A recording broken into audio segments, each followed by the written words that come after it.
The Whipping Boy by Fleishman. Illustrated by Peter Siss. Chapter 1, in which we observe a hair-raising event. The young prince was known here and there, and just about everywhere else, as Prince Brat. Not even black cats would cross his path. One night the king was holding a grand feast, sneaking around behind the lords and ladies. Prince Brat tied their powdered wigs to the backs of their oak chairs. Then he hid behind a footman to wait. When the guests stood up to toast the king, their wigs came flying off. The lords clasped their bare heads as they'd been scalped. The ladies shrieked.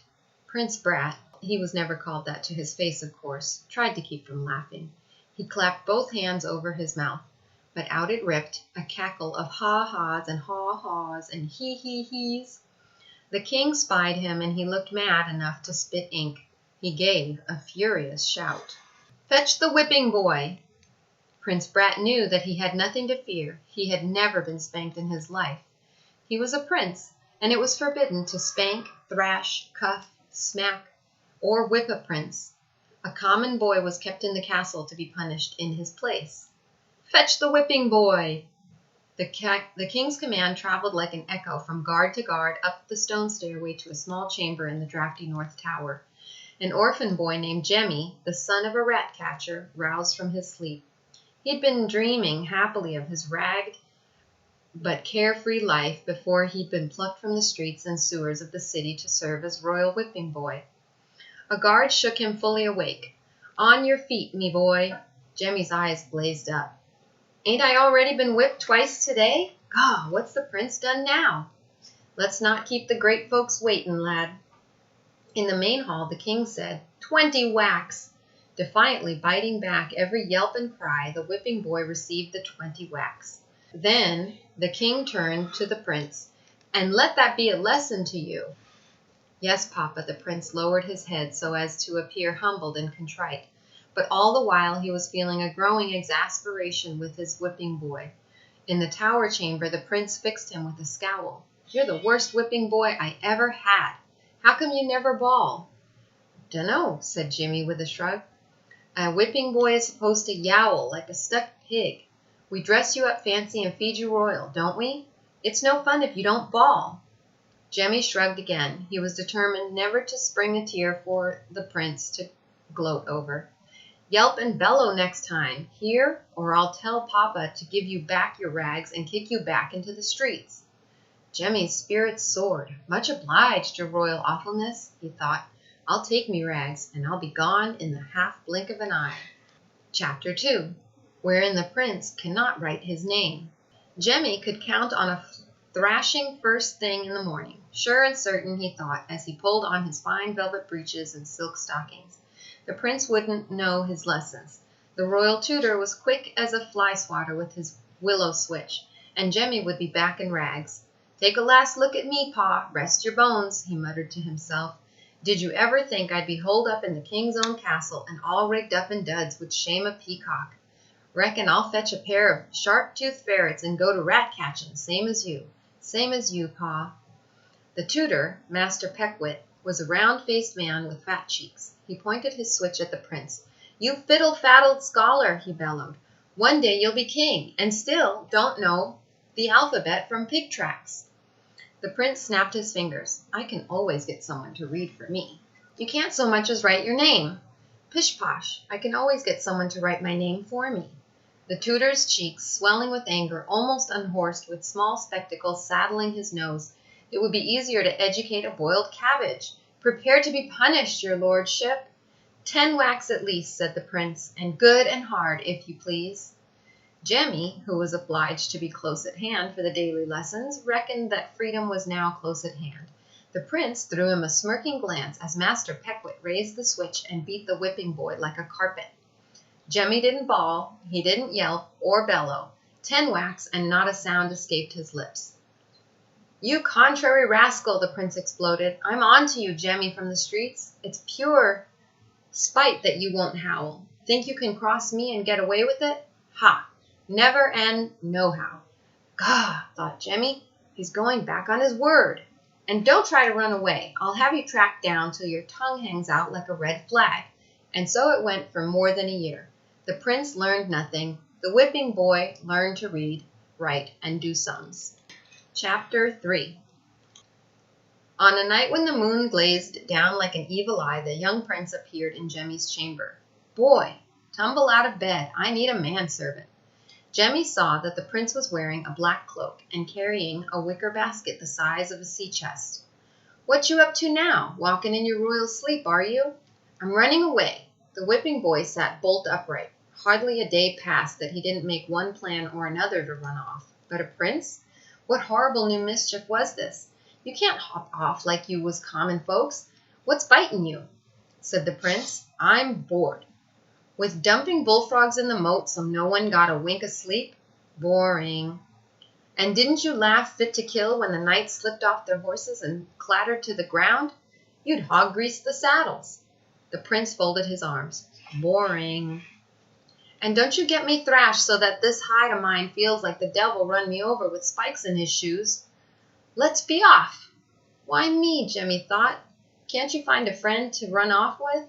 But no, not you, Prince Brat. You've got no friends. That's why me. Jemmy pointed to the window. "It's night out," he protested. "The best time," replied the prince. "But ain't you afraid of the dark? Everyone knows that. You won't even sleep without a lit candle." "Lies. Anyway, the moon's up, good and bright. Come on." Jemmy stared at him with dreadful astonishment. "The king'll have a gory-eyed fit." "Positively." "He'll hunt us down. You'll get off light as a feather, but I'll be lucky if they don't whip me to the bone. More likely I'll be hung from the gallows. Scragged for sure." "You're lucky," said the prince with a dry grin. "Carry the basket, Jemmy, from the streets and follow me." Chapter 4. The night moon had lit their way like a lantern, but by dawn the runaways, double-mounted on a horse from the castle stable, were hopelessly lost. A thick fog had swirled in, they'd strayed from the road, and trees had closed in on them. "Forests is a creepy thing," said Jemmy, hanging onto the basket as best he could. "Gimme cobbled streets any time." A low branch almost swept them off the saddle. "Boy," said the prince, "get down and lead this dumb-headed beast." "Lead it? In this fog? I'd need 2 hands and a lantern to find me own nose." But Jemmy slipped off the saddle. A plan had been tumbling about in his head. "Here's your chance, Jemmy," he told himself. "Slip away in the fog. Run for it. No more whippings for you, not if you can't be found. The great sewers, Jemmy, that's the place to hide." "What's keeping you?" asked the prince. "Grab the halter." "I'm thinking." Leaves crackled under Jemmy's feet as he began to back off. His mind was made up. Once the fog cleared, he'd find the river. Hadn't his pa taught him his way through the maze of mighty brick sewers? That's where they'd caught the fiercest rats to sell by the cageful.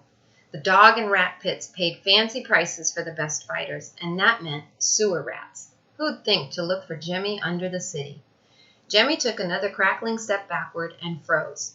A sudden yellow glow floated in the fog. The prince burst into squawks and bellows. "Who's there? Let's go."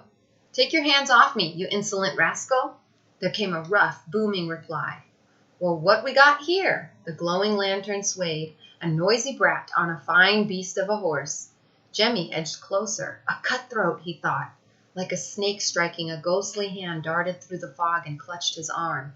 A second cutthroat. Jemmy looked up and barely made out a long, bony face with hollow cheeks and a nose like a meat cleaver. "I got another, Billy," cackled the second man, shoving Jemmy forward. Chapter 5. Hold your nose, Billy, and Cutwater. Billy pulled Prince Brat from the saddle and threw him into Jemmy. Raising the lantern, the man held it close enough that Jemmy could feel the heat of the flame. Billy was a big man, he saw, big and raw as a skinned ox, and he smelled like a ton of garlic. "Not much of a catch, 2 sparrows," said Billy. "But ain't they trimmed up in fancy rags, Cutwater?" "Ain't they?" echoed the rattle-boned man. "Got any gold in your pockets, lads?" "No business of yours," snapped the prince. "Ah, but so help me, it is my business," Billy said with a thunderclap of laughter. "Don't you know who I am?" "A clod and a ruffian," declared the prince. "Worse than that," corrected the big man. "Ain't you never heard of Hold Your Nose, Billy?" Famous he is, put in Cutwater. Put the song is Billy. Jemmy thought he remembered. Hadn't he heard ballad sellers fling that name across the streets, the exploits of Hold-Your-Nose something or other in the verses by the yard? The highwayman, are you? The same. The murderer? Only in the line of duty, Hold-Your-Nose Billy chuckled. So you won't mind if we take your horse and empty your pockets. Not a copper between us, said Jemmy. A prince didn't carry money, for he had no use for it, and Jemmy's accounts were kept on the books. What's in the basket? Piped up Cutwater. Hands off, villain, snapped Prince Brat. Don't you know who I am? Jemmy gave the prince a sudden jab of his elbow to keep his mouth shut. Not a word. But the heir to the throne raised himself to his full height. Bow to your prince. Fog swirled around the lantern. Bow to what? Asked Cutwater. I am Prince Horace, and I'm the Grand Turnip of China, Cutwater snickered. Dim-witted villains, shouted the prince. I command you to turn us loose, or Papa will hang the pair of you in chains. Hold your trap, Jemmy thought. Don't you have a thimbleful of brains? A prince would make a fine catch for these rogues. Me friend's muddled-headed, he declared. His pa's nothing but a rat-catcher. But don't he put on airs, though? Got enough lip for 2 sets of teeth, chortled the big highwayman. Cutwater, take the lantern and fetch the horse. What do you reckon's in the basket, Billy? Plenty of time to find out. The lantern floated off. The evil-smelling Billy clutched each boy hard by the ear. Stir your legs, walk, and don't let me catch you on our turf again. Do I make myself clear? Clear as window glass, said Jemmy with a sigh of relief. If you'd be kind enough to point us toward the river, I'd ever be so much obliged. Billy, came a shout from Cutwater. They ain't just common sparrows. Have a look at this saddle. Hold-Your-Nose Billy hung on to the boy's ears at the horse's side.